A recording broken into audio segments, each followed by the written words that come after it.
nó tới tua nhận chế á cái tua chảnh chế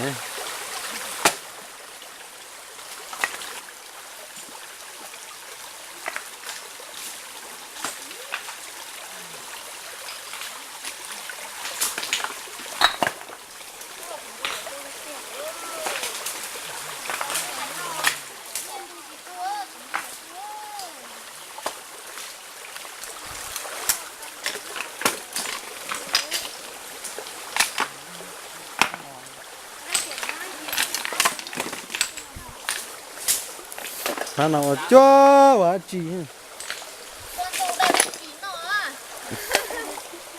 ai ta tỉa dùng cái cho có thể chín đâu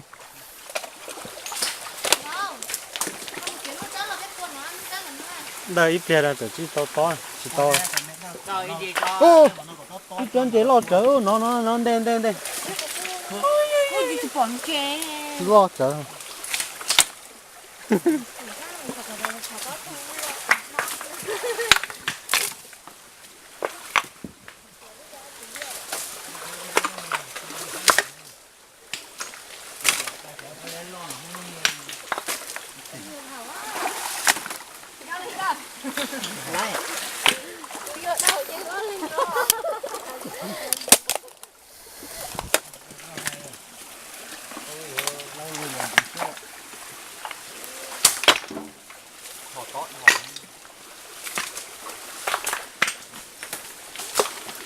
đời chúa đời chỉ tao đời luôn này bác nào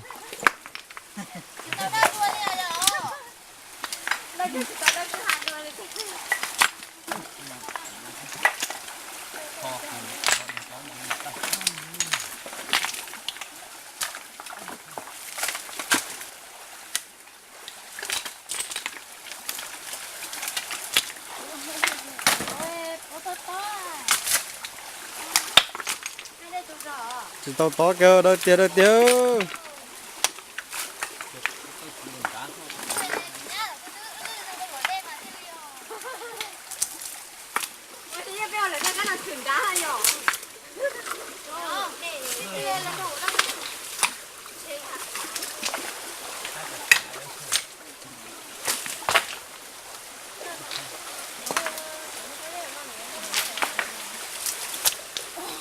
ít tuổi là tuổi mấy năm sao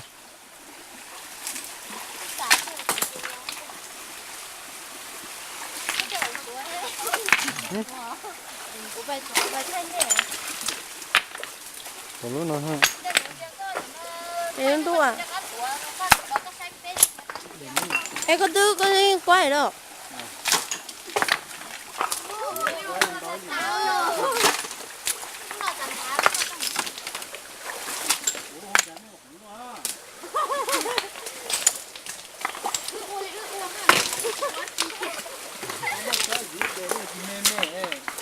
đang cứ xa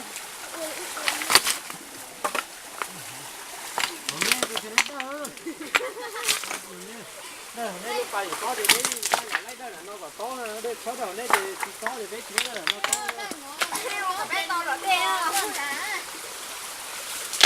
đó là cái to rồi nè còn cái đẹp thì nó quá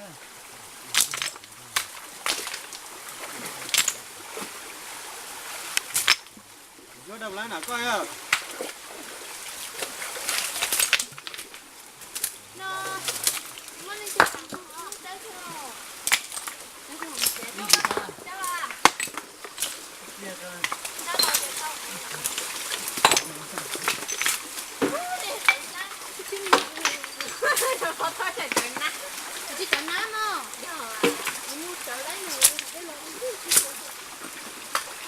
Tận nó yêu khó tựa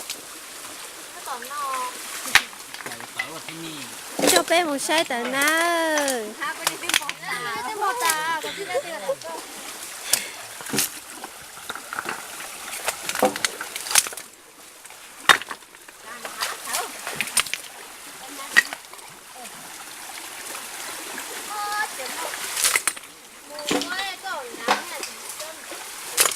cứ quay rồi bán ra không mà đặt thì tua ha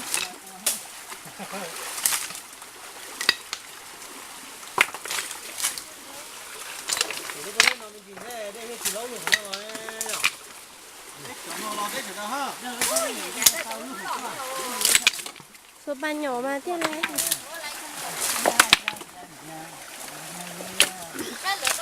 để cho bài sai đau lúc màu có dễ nữa nó nói đau khó sát còn nó thôi còn đây là có đi lệ cho tao á đã tông chế nó để đau cả tông đợi nó nữa mùa tôi chơi ở đây mà chả tôi biết không phải có lò ta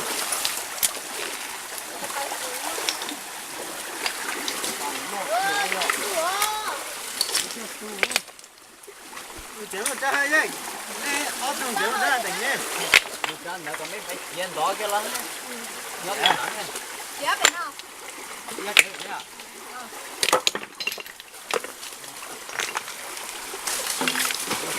một câu cả à một tuần mất đi đây là cái con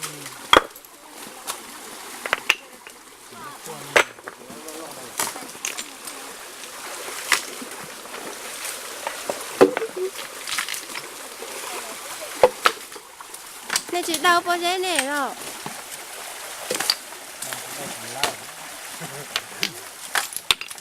đây nó luôn lắm mà thành hiện đấy à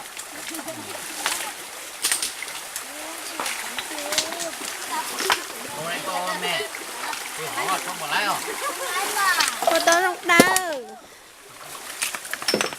nó làm gì đó là đang nó có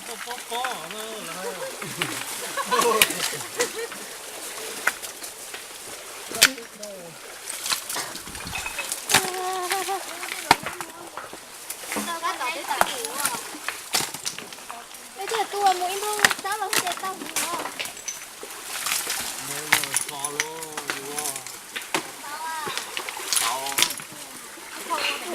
ua sát tà đi nó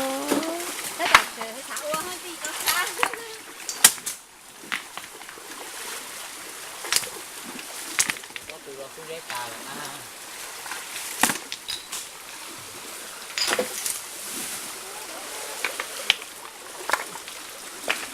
cho bé bé sái khỏi bé trai là nó pha chuối nó tiêu tông chế nó tiêu lên chế nó đó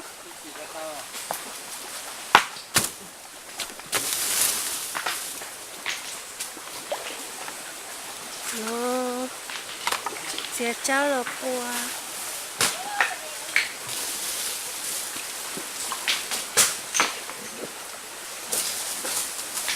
alo mày ảnh đi lộ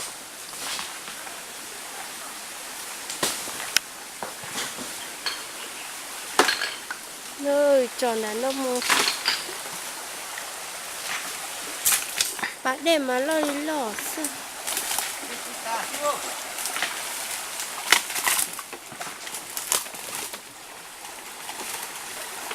cái trứng tiêu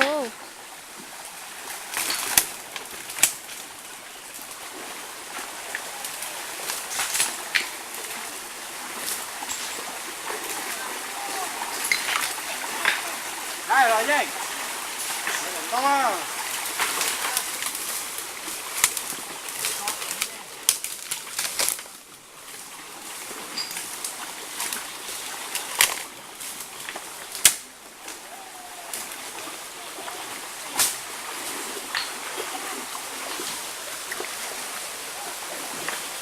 sai bỏ tao lên ô muốn trẻ nó bé một sen trẻ rồi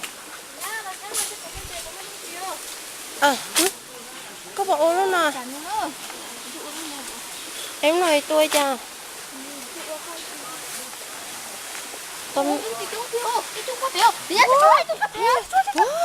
khó tiêu à ôi tao biết mình nữa tao mẹ nồi nè nhìn trên nồi ô lúc nào mà tới kia wow đây không có mất không đâu ô tí lấy tá rồi nó đúng chỉ đẹp át tiền ít chảo wow phỏ nhuốt bé tuổi tia lúc thay theo cho ý lúc có được nhân được ít ra ui chơi cho nó xe bỏ ta sẽ bỏ mùa đó tao bé thủ muốn chê ồ chê chả nhớ nó khét ta sữa ấy có bỏ bé thun đó hả bé thủ phải ui nhà cá chơi mình đó chỉ mua ăn xem có bé thủ là sữa cái mua cái nến kia vậy cái bé muốn xe bỏ tao bỏ chê ó bé chạy đây cứ stop bỏ chê kia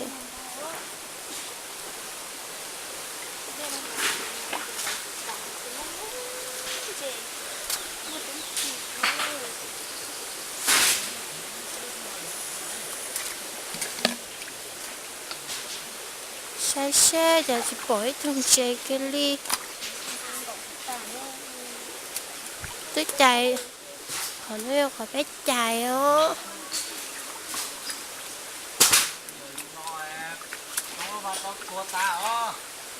bỏ ít thùng chè ra lấy nó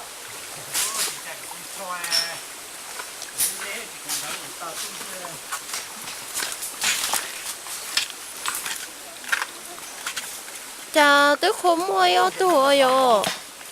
được ôi chè bùa quá hả 오, 저 옷과 해요. 왜? men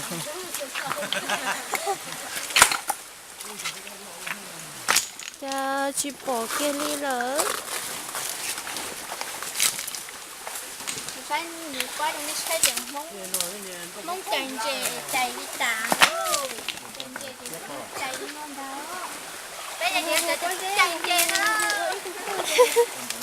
nhưng mà ở đây chính là nó chạy sát tà đi, chị tông trên nó kia nha.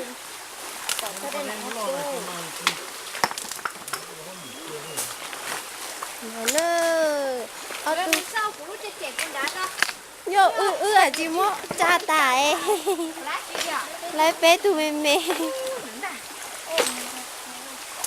nhớ là bá ấy rồi Cha bố dễ chàng chè.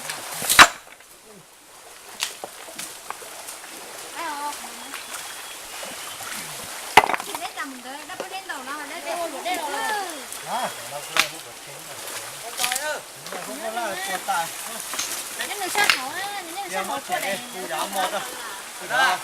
đây một đây nó cháu xuống đến mò cho này còn nên sáu đây nào Cho thật tươi mình. Cô bỏ mấy nhận chè cho bé một sai mấy nhận chè cho.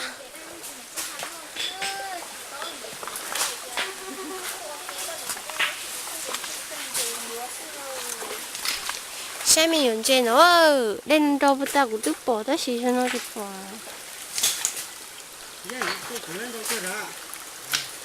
Cho tư tà nè. Nó nè bỏ mấy nhận chè kìa hảo nà.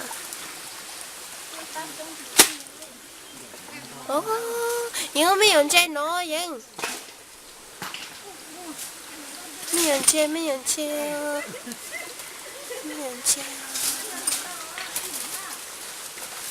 Lên trộn thảo ấy chứ bỏ.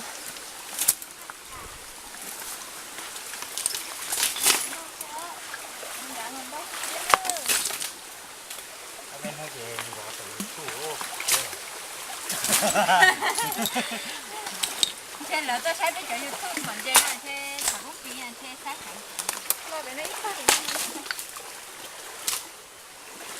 Để mấy nhận chè trong cái xì măng trộn thảo. Chè ở tuần này ra lo trộn thế á. họ bây giờ chọc hẹn rồi đấy sao người ta tôi như nó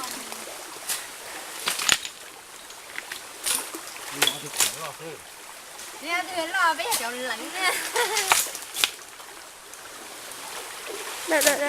Đợi kể lo khó tà nó. Con chỉ lên. Không nên dây được quay dây tiền. Tao thấy tiền là có nó có rồi. nó tôi sẽ tìm nó mấy lần cao xưa mà cụ thể nhân không có được cậu chiêu để nó mà xuất thả chỉ to ô tí tù lỡ tí tiêu ủa chả nó nên mà ôi trong cực ta liệu phải nơi không cao nhau điển nữa đó chúng ta lại mày điển cái chỉ tung cho chỉ quay lỗ đen thôi liền nó mà nhiều quá chỉ điểm đâu có nói rằng có cọ như cơ sở hay ạ giống sở à có ai à thôi nên là tụi nó cho cái cho chuồn về vậy rồi tông chế chế xem mình mua ăn chỉ có bé nó sữa nghe nói cho nó chắc xỉ rồi nhé mình làm món gì cho nó rất là chế độc quá ô dùng sai hổ nó tuổi nghe nó rồi để nó lên nhé nếu biết sao nó chứ chẳng có xe máy ở đây rồi hết để nó này to tuôn lắm rồi chế trong sẽ lên rồi thọ mà bé chỉ còn chế đi ơ hổ hổ nó còn chơi nữa chỉ có chúng chế cái gì thế à nó vô á chi cá tàu ô cá lợn đen tôi chỉ còn chế sao lâu vào em phải chạy tua chỉ mua chỉ lỗi tỉnh cái trong lòng hạt kìa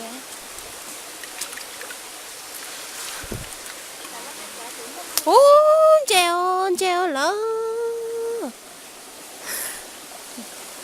chế nó khi tính đến độ đầu chỉ bỏ rồi ít tôi nhắc thêm nữa bao giờ nữa nếu có tập bỏ rồi ôi thì chính kia đó tôi cá tao treo lạnh à miệng treo lạnh ô chúng chơi lót thiếu ôi nhớ thôi ôi yo chết đau luôn chết đau chết nữa từ nuôi đi nuôi chơi nó luôn chết đau chết nó mà chúng siết ta bây giờ bé chạy bé kia nhá nếu tranh chế có ta trong chỉ cái vậy nó tranh thật chỉ bỏ nè chế đó nữa lót thiếu ôi chú chú bụng hết chưa chế đó nữa lửa chế cả khá này chỗ chỉ tao bẩn chế đó đen à chưa vậy là dễ bỏ ô này sai của tao khá ô mà nhiều đến chơi có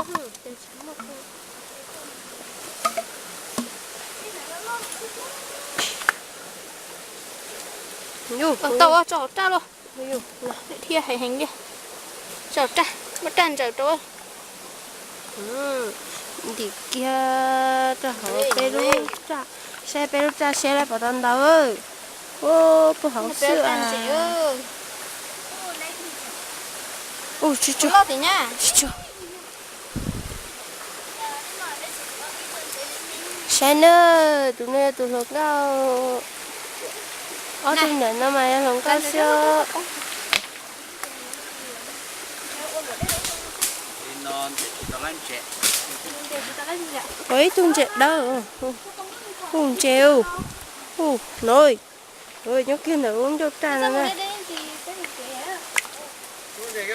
xe cái trong chia xe đi vào lại cái trong chia chỉ nó vào cho lò chỉ nó trong tà thôi chỉ nó vào có những vấn đề lò nhớ cái một vào lại lấy tủ rồi ô cho ục quái kia cho hả ô rồi chết trống hù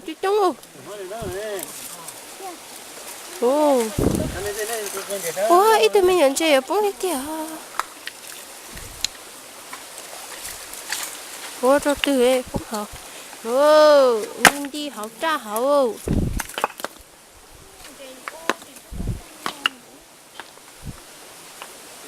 chơi lâu ít tôi học nó ít tôi kia học nó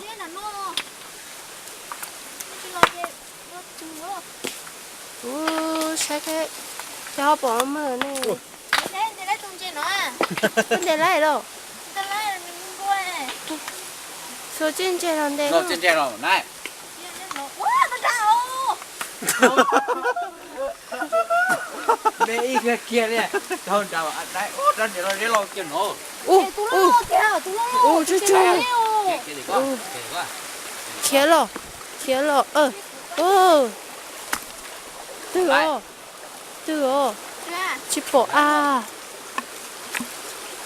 Đọc qua đây.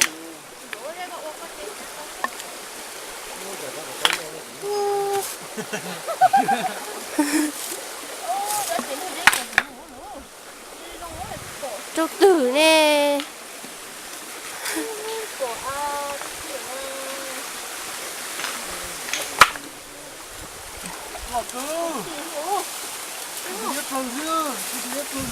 Nó khỏi tựa.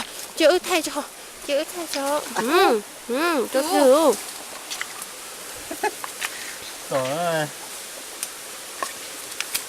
ôn nữa cái Ôn tên đó. Đâu nhớ bể đâu cắp bao giờ. Nhớ bể cái kia. Ô ta đúng chỉ nó. Ôi trời. chỗ yêu quay trong chỉ là do sở yêu quay Nó tao mê quay cho. Quay cho. Ô tôi kia đập. Nó. Tiêu liên này. chịu giữa chạy thêm để tao cùng chạy nó luôn nữa luôn Dùng câu kêu. Lọt đầu rồi ạ. Dùng câu tao. Ồ lấy kiểu. Lấy kiểu. chị tóc khá tư nó trẻ xin Chỗ của chị tên đảo. Tiền lánh. Tiền lánh. Ôi tụi nói yêu. Ô mày yêu hồn na. ôi tụi nó luôn Được. đi thử Đi kẹo của cha nó đâu. tụi nó làm nó thử hè sao mà để tụi nó làm nó Ít tụi nó, ít tụi gầu nó. Gầu cái hào. rồi đây có tên là coi Chắc kia bao nhiêu heo. Ít tụi nhớ sao thì nó. Tức tao lên đó. ôi tí nổ Nó mà bé nó. Chả em tròn lên đây phải nó. Nói bé nó. này Ít tụi bé nó. đây để coi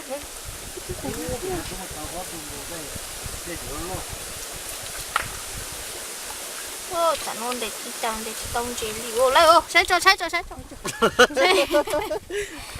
thả cho Lọt để kêu. lui luôn thiết cá sữa lọt chờ Không có tụi mỏng gì tên nè. Wow, như cá chứ chân hình nữa. Nó đi. Chứ chưa. Có gì xong. ôi tụi nó đinh nó Kia này có ha. Đấy có sao? Rồi có đây mua có mua nó thôi tôi cứ nó. Có cái nó. Đây tôi cứ nó thì Nói. Nó. Ồ quê chứ tao tê chọn chê li em chê. Có tụi mày ăn là tốt ra nó rồi. tua thêm theo vô super hết trong nó Ôi tí cô. Chả trong tu mẹ tao tu lo. Chị ốp bé tụa. sai cho Nó đi. sai làm một cho xí tí Ủa lâu ta. Nó đấy. lạnh nữa nữa cho tôi ức khá đúng không Được xí môn cho kẹo ta thì bố thay kia.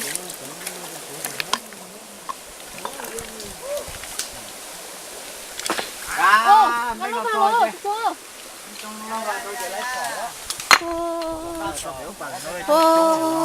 Chị mà trong cực kia đó chị mà.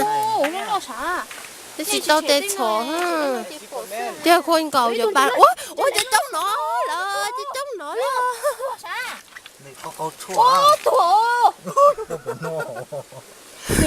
Không nói châu nó không nói. Không nói kia chúa chứ. cái họ bọn tôi luôn ở trên rễ lọt kêu.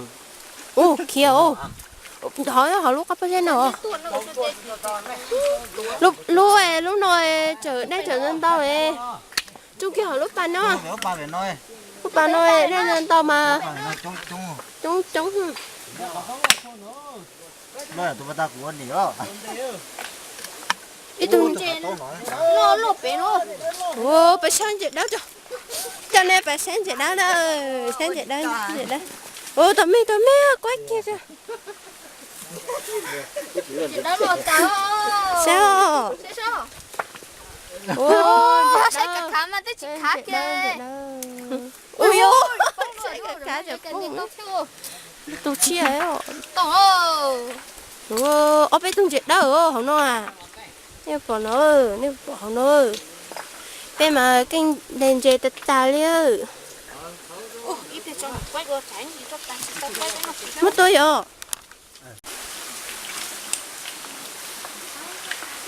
còn câu tên đèn trẻ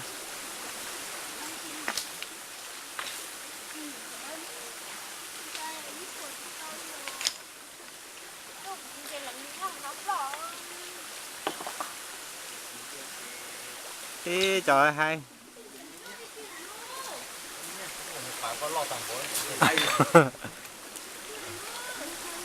Cá nếu bây giờ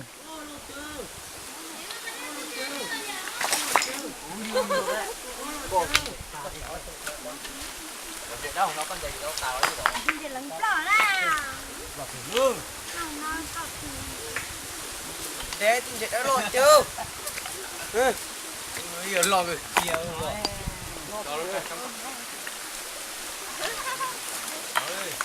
yeah ôi yo không sao luôn vậy đó ra lột hết không à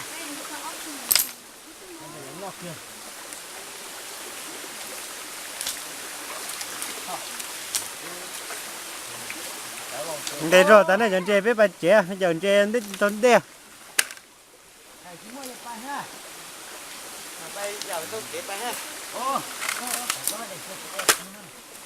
Này chỉ muốn này chọn chè đúng chỗ đây lúc chọn chè ha, tôn tôn chào.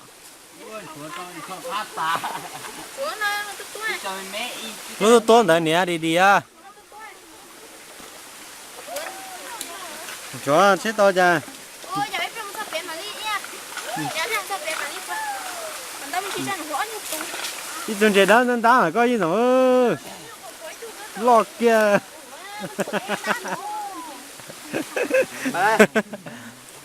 đây ạ Sao? alo Ba lô.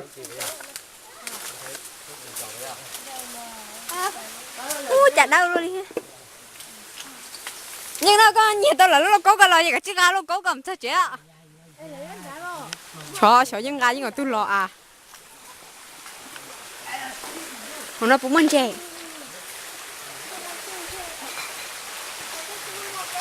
em chết tật táo tôi phải nói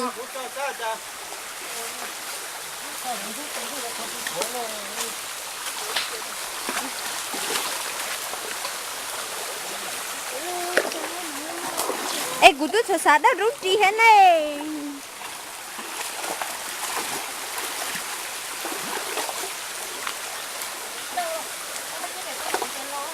ngày nay lúc tao trả lời về nó cho nên nó đã rút đi chỉ xả lò kia nữa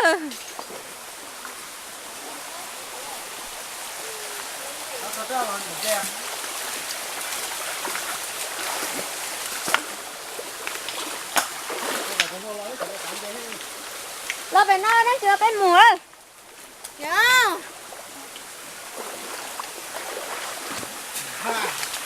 ui yu bự tí xì ra đây mà tên tông trẻ ngơ ngà bé chúng ta đi tôi dẫn trên đó bé chuồn lần rồi nữa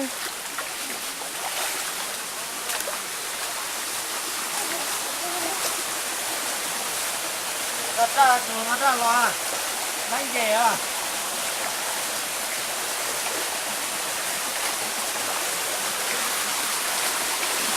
hạt tiền lấy chè nó nữa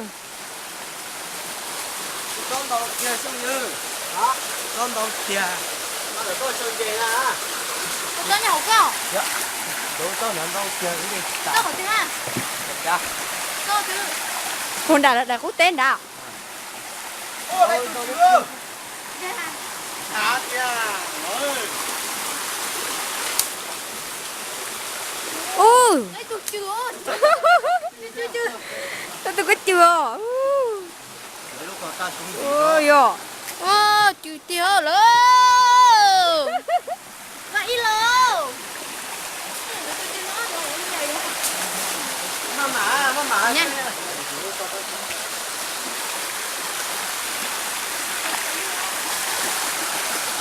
Giờ sáng nào cứ gọi chém mới nhớ đã lo đâu.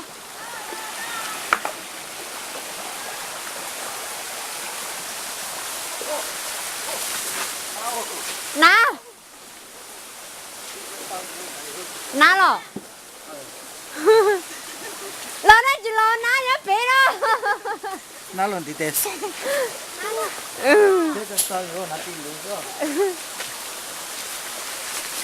Chị tới tôi nhớ là đen nào không mà. Để thật ra sống khỏi là tao. Giờ chị tao ra sống.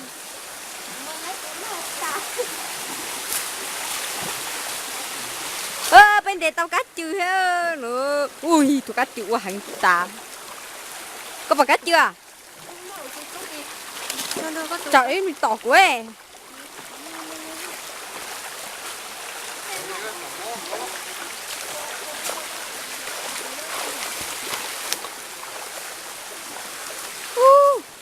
Ê, cho mấy nhọn chơi nhá hả bơ, chú ơi, cho mấy nhọn chơi cho chú nữa.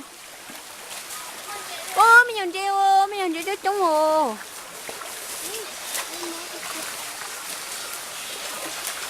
lúc nào nó công dễ nó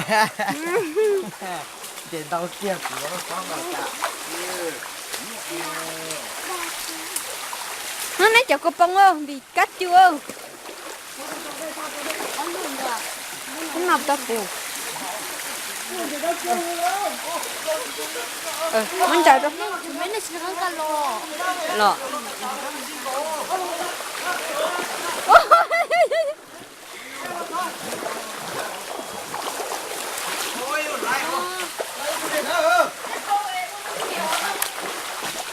Cho nên tuần dệt đó hả? dạ Anh chị chờ đĩa chơi chứ có khả năng tư kìa. lọt kêu được kêu nói Đi tôi đi.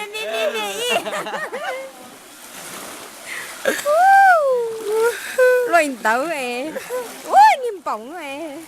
tụm bông điện câu ni tiền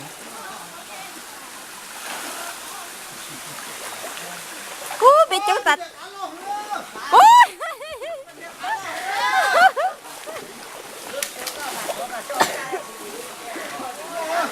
Rồi nè.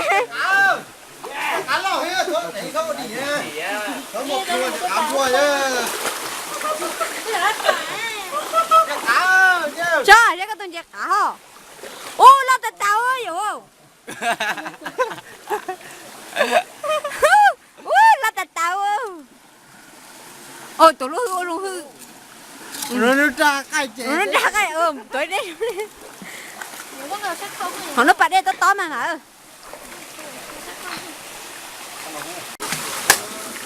chả nó bé là xuống nó chơi nó nữa. Lúc mà nó chơi cho lúc gì đúng chiều. Thôi chồng nó chơi cho chọn chè qua bà ta nhưng nó bé nó chạy tao bây giờ tao tua tao nữa.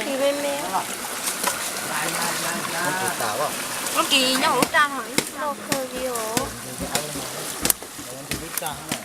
Cho nó cho chọn lưỡi bé một sáu rồi nữa. Cho nhau nó có hậu theo anh chè nè. Chè đây là một cá thịt tiêu.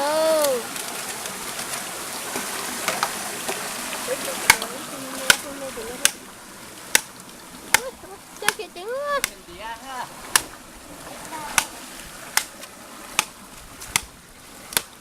Chị xuống chu chỗ lon thế ơ. Chị có đúng chín rồi. ok anh chả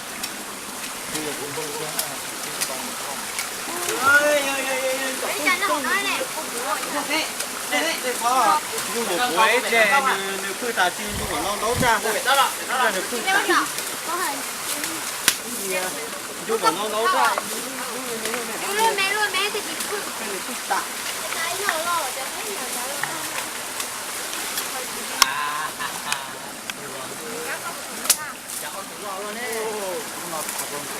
có sao đấy đâu quá su lo giờ quá su hơi chơi đã đi rồi giờ đã đi rồi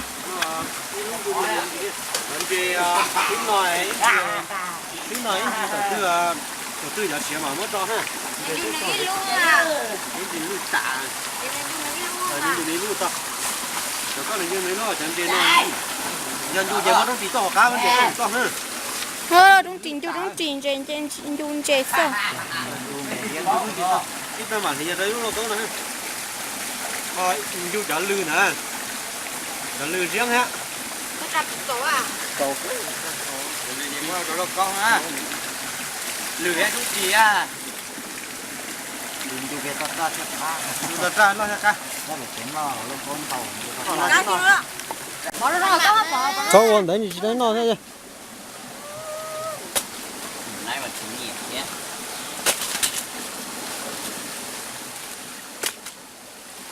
bây giờ có mấy sạc cái gì không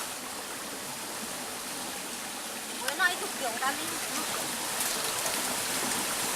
đấy con nó chúng nó nghĩ thế nào nó đây nó là sao anh nên nhiệt gì liếc cá nào anh tư đâu chứ mình nay cả mình nay chỉ có gọi linh từ kiểu này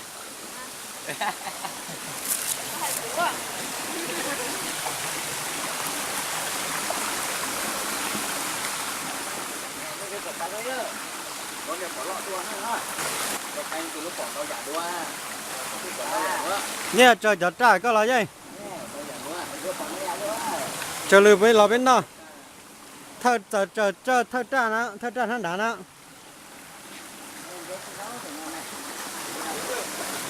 lúc sáng đá này ó lên đến đây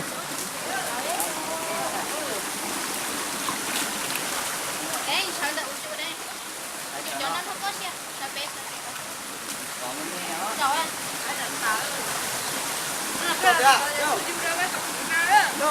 rồi con mặt một đó lâu rồi lúc tay tay hả tay gì hả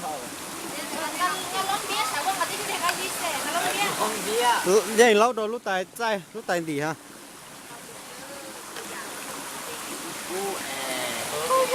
sao chú anh này bán nên nó định sợ ta bé nó bán lại ta lại cứ xin lỗi tao mặt cho con tao lo biết sẽ đâu lo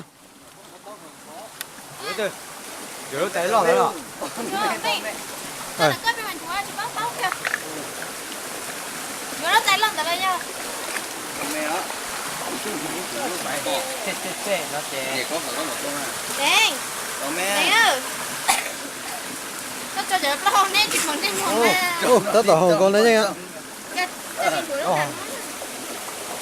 đã tớ cá hả con phải chè mình chụp ảnh đó rồi tao chụp cái gì mình gì nè ha mình gì nè nó là nó to lo anh coi cho con tao rồi chụp ảnh xem mà ngày này là ngày này luôn biết ôn mà anh biết ngày luôn biết ôn mà đây này tụi nó cha hả ngoài mình nào món cha nó có trong củ hơn đây mình nên đợi追xa sao quá đúng rồi sao đấy đấy hay vậy cái bên nó ta mà lâu đâu kia rồi lâu đâu tấu nè lúc tấu nè đi ship khởi thức cưa á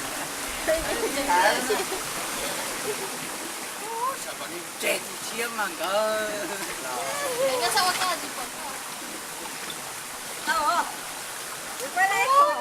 nó mò lên nó mò nè cái gì đấy nó có tao nữa là